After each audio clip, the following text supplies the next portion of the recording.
वैसे तो पश्चिम बंगाल विधानसभा चुनाव में बीजेपी की जीत के बाद से ही बंगाल से लगातार कोई ना कोई बड़ी खबर आ रही है। आज भी एक बंगाल से बड़ी खबर आई है। ममता बनर्जी के भतीजे अभिषेक बनर्जी और टीएमसी सांसद, जो कि टीएमसी में उन्हें नंबर 2 माना जाता है, आज वो दक्षिण 24 परगना में एक कार्यकर्ता के घर या अपने समर्थक के घर मिलने गए थे, तो वहाँ उनको विरोध का सामना करना पड़ा है। अभिषेक बनर्जी के खिलाफ जमकर नारेबाजी हुई है, लोगों ने खूब नारे लगाए हैं, जो स्थानीय लोग ही थे। इस दौरान मारपीट की भी खबर है, हालांकि उसके बाद उनके कई बयान आए हैं।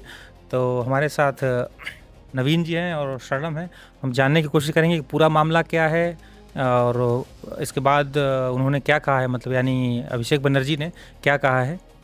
देखिए, अभिषेक बनर्जी के ऊपर आज जो हमला हुआ है वो अगर राजनीतिक तौर पर देखा जाए तो वो खेदजनक कि भाई किसी राजनीतिक तौर पर किसी भी नेता के खिलाफ इस तरीके का मतलब आप नहीं कर सकते कि भाई आप मारपीट और हाथापाई तक उतर जाएं, क्योंकि राजनीति में ये चीज़ें अक्षम्य ही हैं। क्योंकि आप जब भी जाते हैं समर्थकों के बीच नारेबाजी होती है और जिस तरीके की कि भाई आप विरोध कर सकते हैं, लेकिन हाथापाई तक उतर जाना ये खेदजनक है। लेकिन किन परिस्थितियों में ये हुआ और कैसे हुआ इसकी जांच होना ज़रूरी है। लेकिन बहुत सेंसिटिव मामले होते हैं कई राजनीतिक, और जब आप अपने गढ़ में जाते हैं, जैसे कि दक्षिण 24 परगना को उनका टीएमसी का गढ़ माना जाता है और हाल के चुनाव में जो 31 सीटें जो वहाँ के ज़िले में हैं वहाँ पे 20 सीटों में टीएमसी जीती है। तो इतनी बुरी हार के बावजूद अगर 20 सीटें किसी एक ज़िले में जीतने में अगर सक्षम है और वहाँ से खुद सांसद हैं अभी अभिषेक बनर्जी, तो वहाँ पे उनके समर्थन भी निश्चित तौर पे होंगे। और कोई ना कोई ऐसी बात तो ही होगी जब तक ये बात हाथापाई तक नौबत आ गई, तो कहीं ना कहीं गलती दोनों पक्षों की है, केवल एक तरफा आप इसको नहीं देख सकते।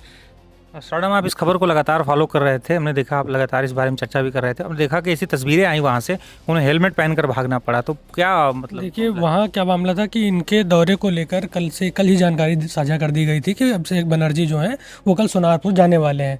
और सोनारपुर में चुनाव के बाद में हिंसा हुई थी, उसमें टीएमसी का एक कार्यकर्ता था, उसकी भी मौत हो गई थी, जिसके बाद वो उस कार्यकर्ता के परिजनों से मिलने के लिए पहुंचे हुए थे। और चूंकि कल ही इसकी बात की जानकारी हो गई थी, तो पहले से वहाँ जो स्थानीय लोग थे उन्होंने अभिषेक बनर्जी के विरोध के लिए पहले से ही तैयारी कर रखी थी। कई तस्वीरें सामने आई जिसमें देखा गया कई सारी महिलाएं थी, हाथों में अंडे लेकर तैयार खड़ी हुई थी। जैसे अभिषेक बनर्जी अपनी गाड़ी से उतरे उनके लिए चोर चोर के नारे लगने लगे और फिर उन पर हमला कर दिया गया। इस बीच में उनको स्थिति ये हो गई थी कि सुरक्षा बलों को उनको एक हेलमेट पहना के ज़बरदस्त मतलब वहाँ से निकालना पड़ा। फिर वो पीड़ित परिजन के घर भी गए और फिर वहाँ से निकले वो। तो क्या ऐसे भी देख सकते हैं नवीन जी कि पहले टीएमसी के कार्यकर्ता इस तरह से हंगामा करते थे, विरोध करते थे बीजेपी नेताओं का, या कुछ लोगों का इस दौरान एक दिलचस्प लोग आरजी कर कांड का लोगों ने जिक्र किया, जिसे लेकर कई आरोप लगते रहे हैं ममता बनर्जी सरकार पर। उनके सांसद हैं ये, तो टीएमसी के सरकार में डायरेक्ट नहीं, लेकिन इनकी पार्टी की सरकार थी। तो आरजी कर के लेकर भी कुछ नारे लगाए गए, बोले वहाँ नहीं गए, ऐसा बोला गया। देखिए मेन क्या है, देखिए जैसी करनी वैसी भरनी वाली स्थिति तो राजनीति में आपको कई बार सामना करना ही पड़ता है।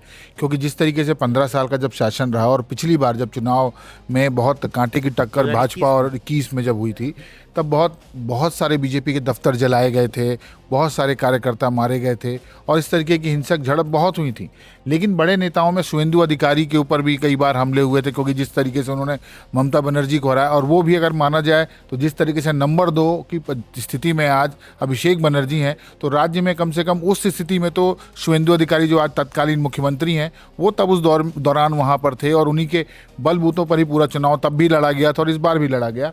तो अगर वो स्थिति वहाँ पे थी और तब आप जब उनको राजनीतिक संरक्षण नहीं दे पा रहे थे या सरकारी रूप से जो सुरक्षा मिलनी चाहिए, और अंत में फिर जो है जेड प्लस सुरक्षा जो है केंद्र सरकार ने दी, सीआरपीएफ के जवान तैनात किए गए, क्योंकि राज्य सरकार उनको सुरक्षा नहीं दे पाई थी। कई लोग तो बीजेपी के जो दफ्तर हैं वहाँ पे बीजेपी कार्यकर्ताओं ने जाकर शरण ली थी, वहाँ सुरक्षा बिल्कुल बहुत। और देखिए जिस तरीके की स्थितियां थी, तो आज अगर उनकी सुरक्षा भी हटा ली गई, चुनाव के बाद सुरक्षा का आकलन किया गया दोबारा, और जेड प्लस सुरक्षा जब वो सत्ता में थी, उनकी सरकार थी और उनको मिली हुई थी, बाद में उनकी सामान्य वीआईपी सुरक्षा कर दी गई थी। तो सुरक्षा की कमी अगर किस तरीके की थी, और क्योंकि पहले से ऐसा तो रहा नहीं होगा कि भाई कि उनको मालूम नहीं था कि वहाँ जाएंगे और किस तरीके के लोग हैं, उनके बाद भी। और कई बार होता है कि कई बार आप राजनीतिक मुद्दा भी जानबूझ के बनाना चाहते हैं कि ऐसी कोई घटना घटे जिससे हम सरकार पर हमला हो करने के लिए हमला। ऐसे जरूरी नहीं कि वो उसमें हो सकता है कई लोग बीजेपी समर्थक हैं, लेकिन स्थानीय लोग भी थे, तो ये ऐसा तो नहीं कहीं लोगों के मन में दबा हुआ गुस्सा तो नहीं है जो 15 साल के टीएमसी सरकार में देखने को मिला? हो सकता है, लेकिन देखिए वो चीज़ें हैं। देखिए अगर आप देखें कि कई बार होता है कि समर्थक जब आपके खिलाफ चले गए हैं पूरी तरीके से कई बार, और 15 साल की एंटी इनकम्बेंसी का जो माहौल रहा है, और खासकर जब जब पूरी सरकार आपकी थी, जब आप सांसद भी वहाँ से हैं, आपकी बुआ जो है वहाँ पे जो है वो 15 साल मुख्यमंत्री रहीं, आप नंबर 2 हैं पार्टी में, और उसके बाद अगर चीज़ें नहीं हुई और आपने अपने भरोसे पे लोगों को नहीं जीत पाया, ना भरोसा जीत पाया लोगों का, ना वहाँ पे वो विकास के कार्य कर पाए, उम्मीदों पे खरे नहीं उतरे, तो वो मुश्किलें थी। और जब आप कहते हैं कि जब आपने मजाक बहुत उड़ाया ना कि यही बार होता था कि बीजेपी ने कहा कि भाई डबल इंजन की सरकार आएगी तो हम ऐसा करेंगे, हम वैसा करेंगे, और बीजेपी कई बार कोशिश करती है कि भाई हमको केंद्र और राज्य दोनों में सत्ता दें, आप हम करेंगे। लेकिन जब राज्य में ही अगर सांसद उसी पार्टी का हो जो रूलिंग गवर्नमेंट हो, और 15 साल से आप लगातार तीसरी बार वहाँ सांसद बने हैं, और उसके बाद भी अगर विकास कार्य नहीं, तो कहीं ना कहीं लोगों का गुस्सा तो होगा ही।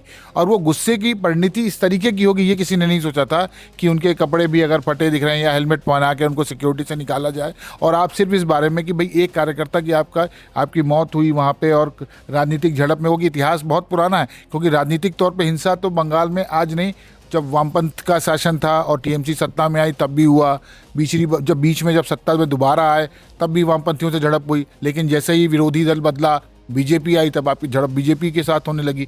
तो बदलाव में ऐसा कि झड़पें तो वहाँ राजनीतिक तौर पे, क्योंकि जागरूक भी हैं वहाँ के लोग और उनको अच्छा बुरा समझ में आता है, राजनीतिक तौर पे चर्चा परिचर्चाएं बहुत होती हैं और वो चीज़ें वहाँ पे हैं, तो इस रूप में परिणति होगी। ये थोड़ा सा है कि किसी नेता पे हाथापाई तक उतर जाना, तो ये जिस तरीके से हिंसा को जायज़ नहीं ठहराया जा सकता, जायज़ नहीं ठहरा। तो शरणम इसमें कई बयान आए हैं, क्या अभी इस मामले को लेकर वो आगे बढ़ सकते हैं, क्या कोर्ट वगैरह भी जा सकते हैं? देखिए, अभी खुद उन्होंने भी कहा कि मैं पीड़ित परिवार को नहीं छोड़ूंगा। उसके बाद उन्होंने कहा कि मैं इस मामले को लेकर राज्य विधानसभा जो राज्यपाल हैं उनके पास भी जाऊंगा, गवर्नर के पास जाऊंगा। उसके अलावा वो कह रहे हैं कि जिस तरह से उनके ऊपर हमला किया गया और जो चुनावी हिंसा हुई थी उसको लेकर वो सुप्रीम कोर्ट और हाई कोर्ट तक जाने की बात कह रहे हैं।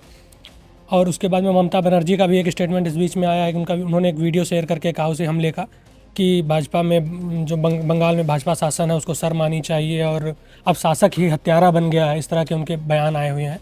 और उसके अलावा नई दिल्ली से खड़गे ने भी स्टेटमेंट जारी किया है, अखिलेश यादव का भी, कांग्रेस अध्यक्ष का भी आया है, अखिलेश यादव ने भी बयान जारी किया है।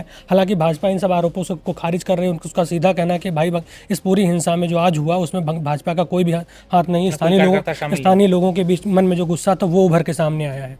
तो ये बड़ा दिलचस्प मामला है। कल तक जो बीजेपी हिंसा का आरोप लगाती थी टीएमसी और उनके नेताओं पे, उनके समर्थकों पर, आज टीएमसी के नेता के साथ हुआ ऐसा हिंसा। तो देखिए राजनीतिक तौर पे आप देखें, जब अखिलेश यादव की सब मुख्यमंत्री बने थे तब जैसे ही चुनाव परिणाम आए थे, आपने सुना होगा झांसी में बहुत हिंसा हुई थी। फिर उसके बाद तो ये एक ही राजनीतिक दल पे ऐसा नहीं होता कि भाई कि आप लड़ाई झगड़े हुए नहीं और केवल ये कि जो व्यक्ति आज खेद जता रहे हैं वो स्थितियां उनके शासनकाल में भी जब वो मुख्यमंत्री सत्ता में बने तब आई थी।